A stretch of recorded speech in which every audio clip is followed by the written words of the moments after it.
नमस्कार दोस्तों, मैं विशाल वशिष्ठ आपका स्वागत करता हूं हमारे चैनल पर। दोस्तों, आज मेरे साथ हैं परिमल कुमार जी। इनका नाम हरियाणा में खूब ख्याति प्राप्त कर चुका है। परिमल कुमार ब्रांड बने हुए हैं। इनसे आज हम चर्चा करेंगे शिक्षा और राजनीति के संबंध के बारे में। बहुत बड़े बड़े आंदोलन हुए, लेकिन आज के समय में हर चीज के लिए आंदोलन कर दिया जाता है। और शिक्षा जगत की अगर बात करें तो छात्रों के बहुत सारे जो हैं आंदोलन किए जाते हैं छात्रों के द्वारा। राजनीतिक इन्वॉल्वमेंट भी बहुत रहता है। ऑल ओवर इंडिया की बात करेंगे तो हरियाणा तीसरे नंबर पर आता है छात्र आंदोलनों में। सर, बहुत बहुत आपका स्वागत है हमारे चैनल पर। Thank you sir, thank you very much. Sir, आंदोलन की परिभाषा क्या है? आंदोलन की परिभाषा ये है कि जब कोई डिमांड उठाते हैं, कोई भी आदमी डिमांड उठाता है और सरकार उस बात को मानती नहीं है, तो वो अपनी डिमांड के समर्थन में कुछ और लोग, अपने जैसे ही लोग इकट्ठे करते हैं और फिर वे अपनी आवाज को बुलंद करने के लिए कहीं पर इकट्ठे होकर के और फिर जो है वहां पर डेमोन्स्ट्रेट करते हैं, आंदोलन करते हैं, सरकार तक अपनी आवाज पहुंचाते हैं। ये एक लोकतांत्रिक तरीका है। भारत के संविधान ने ये अधिकार दे रखा है और कोई भी आदमी लोकतांत्रिक तरीके से अपनी मांग उठा सकता है, उसको आंदोलन बोलते हैं। जी सर, आंदोलन के अंदर क्या कोई ऐसे पार्ट हैं जहां पर पब्लिक प्रॉपर्टी जिसको हम बोलते हैं या जनता की संपत्ति है वो, उसे नुकसान पहुंचाया जाए? जैसे सड़क जाम, जिससे ट्रैफिक जाम लगता है, यातायात के साधनों को दिक्कत होती है। ट्रेन जला देना, रेलवे स्टेशनों पर तोड़ फोड़ कर देना, क्या ये आंदोलन के पार्ट होते हैं क्या? ये आंदोलन के पार्ट होते हैं। आंदोलन दो प्रकार के होते हैं, एक शांतिपूर्ण तरीके से किया गया आंदोलन और दूसरा हिंसक आंदोलन। जो आप ये बातें कर रहे हैं कि सड़क रोकना, सड़क खोद देना, ट्रेन रोकना, ट्रेन में आग लगा देना, जो है बसों में आग लगा देना, किसी भी जो है प्रॉपर्टी के अंदर जो है, जो सार्वजनिक प्रॉपर्टी है, सरकार द्वारा बनाई गई प्रॉपर्टी है, जो जनता के टैक्स के पैसे के ऊपर बनाई गई प्रॉपर्टी है, उसको पब्लिक प्रॉपर्टी बोलते हैं। उस पब्लिक प्रॉपर्टी का किसी भी प्रकार से नुकसान करना वो हिंसक आंदोलन कहलाता है। वो भारतीय संविधान के तहत नहीं है, संविधान के अनुरूप नहीं है, वो गैर संवैधानिक है, वो नहीं करना चाहिए। एक आंदोलन जो है दोस्तों बहुत लंबा चला आ रहा है, जो है किसान आंदोलन। उसमें सरकार ने भी सड़कें बंद की हुई हैं। खैर, आज वो हमारा विषय नहीं है। हमारा विषय है छात्रों से संबंधित आंदोलन, जिसमें एक सबसे बड़ा विषय आजकल चल रहा है। बिहार में छात्रों द्वारा आंदोलन किया जा रहा है और वहां पर छात्र जो है सर बैठे हुए हैं एक जगह पर और कंबल नहीं है उनके पास, और नेता ही हम कहेंगे वहां पर आते हैं और छात्रों की और नेताजी की बहस किस विषय पर हो रही है कि हमने कंबल दिए थे। वो कह रहे हैं हमने तो कंबल मांगे नहीं थे, हालांकि मुद्दा जो है उस आंदोलन का कुछ और है। तो ये राजनीतिक जो एक रिलेशन है, संबंध है शिक्षा से, और जो ये घटनाएं घट रही हैं, ये क्या अच्छी हैं या बुरी हैं? ये अच्छी बातें हैं। जैसे छात्रों को लगता है कि उनके अधिकार कुछ हैं और उनको अपने अधिकारों के रक्षा के लिए कहीं पर इकट्ठे होकर के आवाज उठानी है, तो उनको उठाने का एक मंच मिलता है।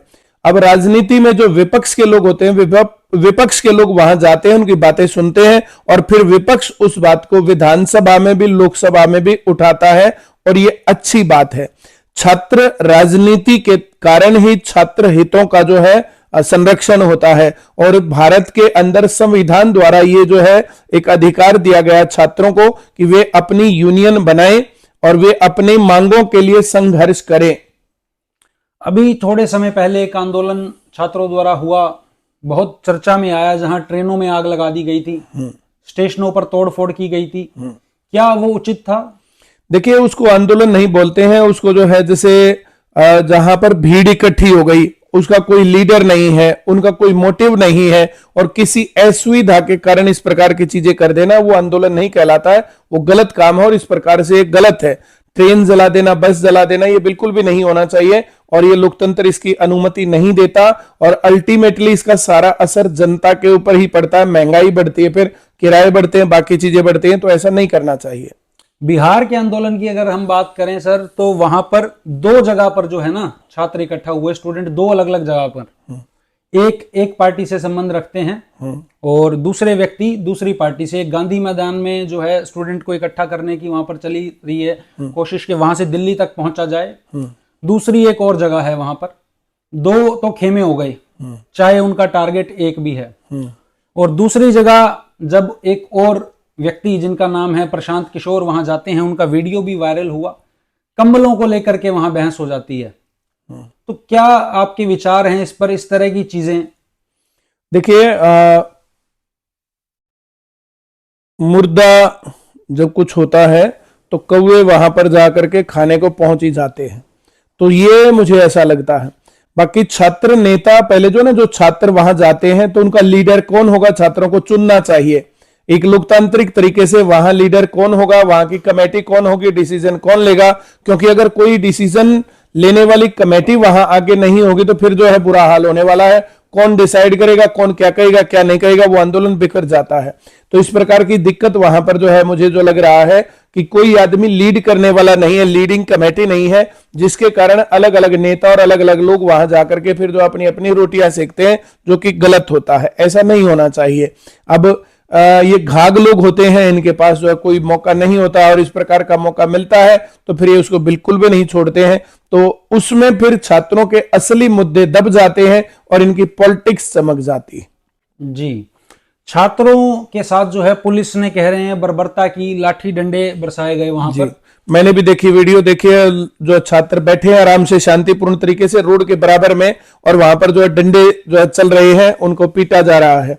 अब मेरा सवाल यह है कि वे छात्र किसके नेतृत्व में वहां पर गए, किन आदमियों ने वहां जाकर के सूचना दी, और क्या वहां पर जो धरना लेने की परमिशन ली थी उन्होंने? तो इस प्रकार की चीजें उसके अंदर जो है शामिल होनी चाहिए। भारत में लोकतंत्र है, लोकतंत्र में जो है जैसे संविधान द्वारा चलने वाला शासन है, संविधान द्वारा अधिकार दिया गया है, लेकिन उससे पहले उस धरना करने की परमिशन लेनी होती है। वो परमिशन नहीं मिलती, फिर धरना नहीं करना चाहिए।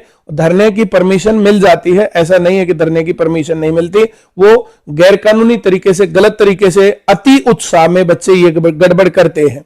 इस प्रकार से हरियाणा में भी बहुत ज्यादा बार इस प्रकार की चीजें हुई है, लेकिन उसको सरकार के साथ मिलकर के पहले से परमिशन लेकर के लोकतांत्रिक तरीके से, संवैधानिक तरीके से ये सब धरने प्रदर्शन किए गए।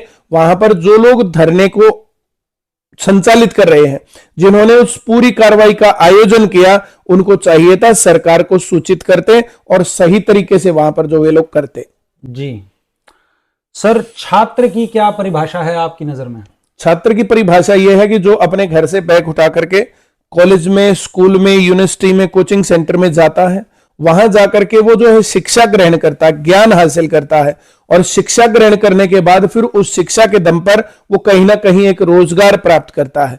वो रोजगार प्राइवेट सेक्टर में हो सकता है, वो सरकारी क्षेत्र में हो सकता है, वो अपना कोई बिजनेस कर सकते हैं, वो कुछ ना कुछ जो है इस प्रकार की चीजें जो है देश विदेश में जाकर के काम कर सकते हैं। तो इस प्रकार से जीवन में किसी जगह पर जाकर के सेट होने के लिए जो किया गया ज्ञानार्जन है, और जो करने वाला आदमी होता है, वो छात्र कहलाता है। तो क्या आंदोलन भी उसका एक भाग है? देखिए, छात्र का आंदोलन भाग नहीं होता है, पर छात्रों की जब बात सुनी नहीं जाती है, उनकी मांग सुनी नहीं जाती है और उनके अधिकार गड़बड़ में आते हैं, तब उस केस में आंदोलन होता है। जैसे अभी बिहार में बीपीएस करके, बिहार पब्लिक सर्विस, तो जो ये बीपीएस जो कमीशन है, उसके अंदर जो पेपर है, वो पेपर लीक हुआ बहुत बड़े पैमाने पर। पेपर लीक होने का वो विरोध कर रहे हैं। जैसे बिहार सरकार को तुरंत प्रभाव से उन छात्रों की मांग माननी चाहिए, सुननी चाहिए और फिर उनकी मांग पूरी भी करनी चाहिए। जैसे हरियाणा में इस प्रकार से बहुत बार आंदोलन हुए। यहां पर जो तत्कालीन मुख्यमंत्री थे श्री मनोहर लाल खट्टर जी, उन्होंने बातें सुनी। अब जो नायब सिंह सैनी जी हैं, इस टाइम पर आंदोलन कोई नहीं चल रहा है हरियाणा में, लेकिन उस टाइम पर बहुत आंदोलन चले और सरकार ने और प्रशासन ने वे बातें सुनी और उन बातों को सुनने के बाद उसको सही तरीके से सेटल भी किया है और मांगे जो छात्रों की लगातार पूरी की जा रही है। वैसे ही बिहार में भी उसी प्रकार से करना चाहिए। यूपी में भी पेपर लीक होते थे, राजस्थान में भी पेपर लीक होते थे, लेकिन अभी यूपी के अंदर जो पेपर हुआ, लीक हो गया था पुलिस का, तो फिर दोबारा से योगी सरकार ने, वहां पर बीजेपी सरकार ने बहुत अच्छे तरीके से आयोजित करवाया पेपर और पेपर लीक नहीं हुआ। उसी रास्ते पर हमारी भी मांग है कि बिहार में भी पेपर जो लीक हुआ है वो कैंसिल होना चाहिए और उसको दोबारा से संचालित करना चाहिए। और सरकार को, और मैं तो कहूंगा माननीय प्रधानमंत्री जी को इस मामले के अंदर संज्ञान लेकर के और वहां का मामला देखना चाहिए। इस प्रकार से छात्रों पर की गई हिंसा गलत है, मैं इसकी निंदा करता हूं। छात्र की जब हम बात कर रहे थे, आप एक परिभाषा दे रहे थे, आपने कहा रोजगार के लिए जो है शिक्षा ग्रहण करता है, ज्ञान अर्जन करता है। और अब इसी का जब दूसरा पहलू मैं देखता हूं, ये पेपर लीक का जो आपने जिक्र करा, ये भी एक एस्पिरेशन होती है बच्चों के अंदर, भाई ऐसे नहीं तो वैसे। और क्या आप समझते हैं जो लोग सिविल सर्वेंट्स हैं, ऊपर तक अधिकारी पहुंचे हैं या नेता हैं, उनके अंदर भी कहीं ना कहीं कमी इस चीज की रहती है, तभी तो पेपर लीक होता है। मतलब कि जो नीचे से गया और जिस करप्शन से खाता पीता हुआ वो ऊपर तक पहुंचा है, वही जाकर के आगे फिर यही काम करते हैं, ऐसा आपको लगता है?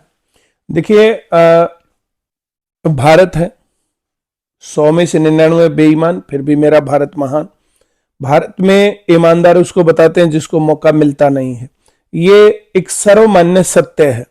ऐसा नहीं कि एक्सेप्शंस नहीं, एक्सेप्शंस भी हैं, लेकिन अधिकतर तौर पर जो है ये मामला चलता है भारत के अंदर।